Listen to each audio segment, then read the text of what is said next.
Today we're going to speak about adipose beiging and metabolic function and why these are becoming increasingly relevant to the weight management markets today. So I'm Nathan, Senior Product Manager, and I'm going to set the scene as to why, despite these GLP-1 analogues creating a change to the category, weight management is still a major challenge. And then I'll set the scene as to why the market is changing towards metabolic health. And then Julian, our scientific director, will take us through the biology, adipose tissue, energy expenditure, and metabolic function. And then he'll go into the clinical case study. I'll come back at the end to wrap up and close as to what this means to the future of weight management. So, the weight management challenge. So the weight management market today is 3 billion and still expanding. But the most important number is not the market size, it's this one. 46% of consumers today are still actively trying to lose weight. So that's almost half. And of that, on top of that, 40% of consumers globally are overweight. So what we're seeing here is it's a situation where the effort is high, but the outcomes are remaining the same. So we're seeing strong engagement, strong demand, but really a lot of frustration. So really looking at so basically on top of the 43 adults that, so I've mentioned this before. So, sorry, let me just catch where I was. I just lost where I was there, sorry. So basically, what we're seeing is a change in conversation. So the change in conversation is where we're moving away from the market being defined as dieting and being redefined as metabolic health. So 65% of consumers today are concerned or aware about their metabolic health. So they're still trying to move away, still trying to lose weight, but moving away from these short-term solutions. So what we're seeing is that GLP-1 therapies are really causing this shift. So not just as new products, but as a new way of thinking. So these GLP-1 therapies are putting metabolism, but they're making it more visible. So when metabolism becomes visible, it becomes the focus. And we're seeing this across the industry. So we're seeing these new products, so these new innovations towards metabolic health. So consumers are being increasingly interested in energy, metabolism, and long-term health. So if weight management really is a metabolic challenge, the next question is which biological systems control this response? And then Julian will take us through the biology now. Thank you, Nathan. So we all agree that weight management has never been so present in our industry, but yet the long-term effects are very limited. And the good point is that this is a challenge. As you can see here, achieving a weight loss in the short term is something which is achievable, but at the same time, we see that the resting energy expenditure is decreasing, and sometimes it can even decrease disproportionately to the body weight loss. In other words, this is the metabolism which is adapting and which is trying to preserve the energy balance. Regarding this metabolic adaptation, what happens?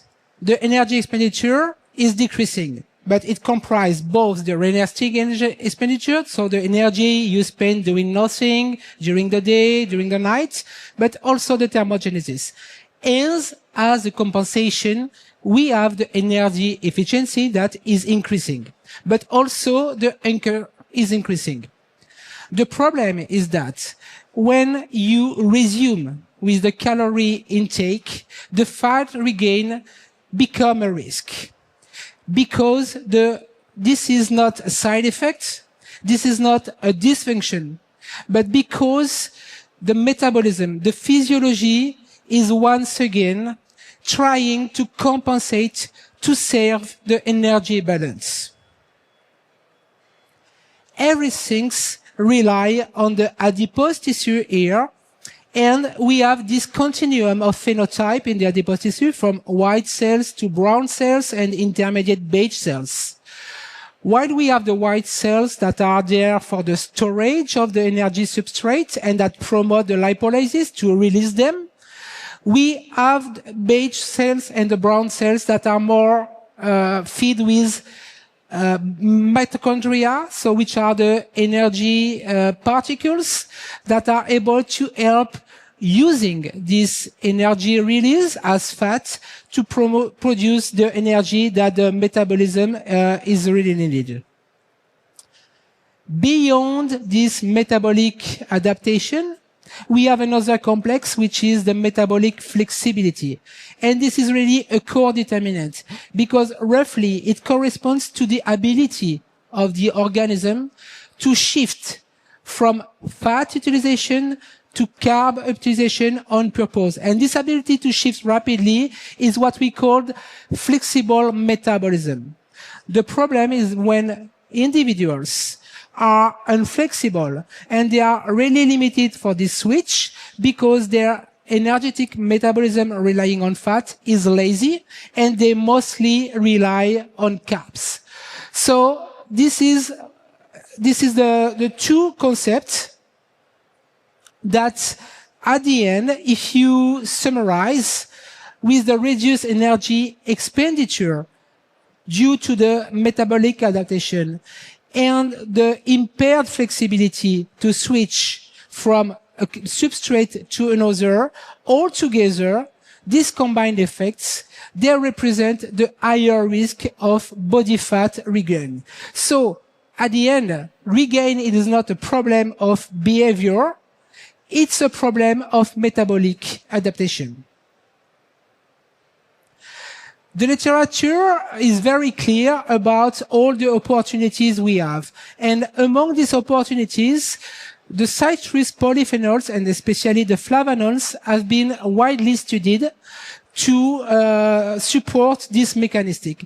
And roughly with the naringin and asparagine, the most important of them, we have two possible pathways that are interesting to trigger. The first one is the AMPK energy sensing pathway that help in supporting the mitochondrial fat oxidations. But we also are able to modulate the glucose metabolism and especially the glucose uptake and the insulin sensitivity, so the insulin response. This may favor the lipid utilization at rest, which we are lacking during the weight loss process, and it will support the efficient transition toward the carbohydrate utilization when it is required, especially during the postprandial period. So overall, these two pathways contribute to the adaptability of the metabolism to compensate what we could have from the weight loss.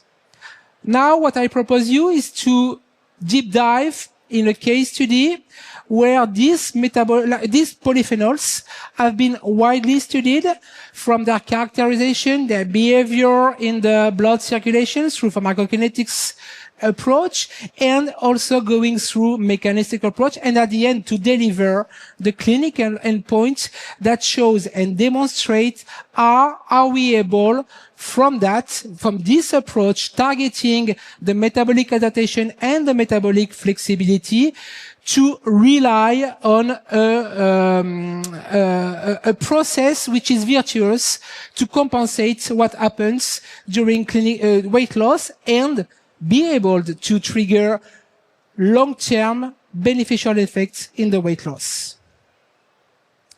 So everything starts with the active compounds, but more important than the active compounds are the ability of both the human genetic and the genetic of the microbiota to digest and develop the metabolites, the catabolites that will further circulate in the blood circulation. And here we can see that when individuals are exposed to these specific flavonols from citrus, mostly naringin and asparagine, we have a permanent release that diffuses in the blood circulation over 24 hours and with a high level of bioavailability. Interestingly, if you remember, the gut interacts deeply with these phenolic compounds, and one feeds the other. The flavonoids interacting with the gut microbiota helps after 16 weeks of intervention in a clinical study involving these phenolic compounds to promote certain strain in the Eubacterium family and to improve their content. In parallel to that, during the clinical intervention, we have measured with MRI tool how was evolving the visceral adipose tissue. And we saw an inverse correlation with the increase of the Eubacterium strains and the reduction in the visceral adipose tissue. Clinical endpoint, how did they behave? If we look at the energy expenditure, so this is the energy we can measure putting a mask on the face, measuring the respiratory exchange ratio. We see that while in our model of placebo that did not intended to modify the body composition, neither the metabolism, we remain after 16 weeks of intervention very stable. But when we are taking after 16 weeks of chronic administration these specific flavonoids, we have an increase in the energy expenditure due to the utilization of fat. Why of fat? Because we see that on the side of that, when we look at the body composition, while in the placebo group nothing changed, showing that the model is validated, we have a reduction of more than 5% of the total body fat. So roughly, it's 2 bottles of water full of fat that has been removed from the body composition. In parallel to that, we also measure the body lean mass, and interestingly, we saw that there was a slight increase, so the lean mass is preserved. And this is the message we have to keep in mind. We did not affect the lean mass because we are targeting the energetic metabolism from the adipose tissue. And the most interesting part of that, finally, that demonstrates that we can target long-term benefit with body weight management approach is that when we ask the volunteers to continue to come as a follow-up after they stop the supplementation. They came 1 month after. So they stopped and they came 1 month after. And we measured with the DIXA scanner the body composition of these individuals. And we saw that they continue to lose their body weight, and they lose their body weight as body fat. Now, how does it work? It works through a physiological mechanism that we all have that always trigger our metabolism to induce the lipolytic effect to release in the circulation the substrate as a fatty acid. And what these phenolic compounds are able to do, and more the phenolics, their metabolites, is that they are able to inhibit an enzyme, a specific enzyme, the PDE3, that increase and maintain at a high level a messenger in the cell, in the adipose cells, which is the cyclic AMP. This cyclic AMP is very important because it controls many pathways in cascade. And here, there are 2 which are very key for us. The first one is that at the end, it increases the lipolysis, and the lipolysis releases free fatty acid. So the substrate of energy from fat. At the same time, this cyclic AMP is increasing the biogenesis of the mitochondria and the production of specific enzyme in the mitochondria, UCP, that during the oxidative process to produce energy, help to use more energy from the fat. So now, if we go back to the figure that I presented you at the beginning of the talk. So we remain at the same situation regarding the body weight that can rapidly evolve in a reduction. But the good point is that we are able to shift the way the resting energy expenditure is responding to that. And because of that, we have this metabolic adaptation on one side, but also, if you remember the flexibility that are altogether able to combine to support long-term body weight loss and that remain efficient. So this is where we see a new opportunity, but we need to change the strategy. The goal is no longer to lose weight as such, but is to target correctly the type of weight we want to lose. And this is where the metabolic health appear. So we target the metabolism in the adipose tissue, and also we rely on this flexibility to use alternatively the carbs and the fats to have a more virtuous metabolic response to the body weight loss.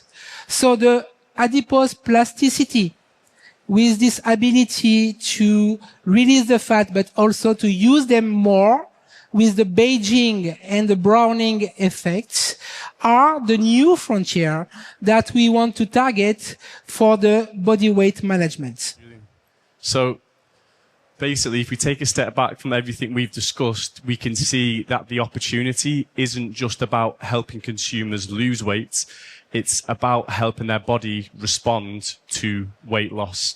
So basically what we're seeing is we want to be targeting metabolism, acting on key metabolic and adipose mechanisms, providing results that are not just statistically significant, but also biologically meaningful and ultimately sustainable over the long term.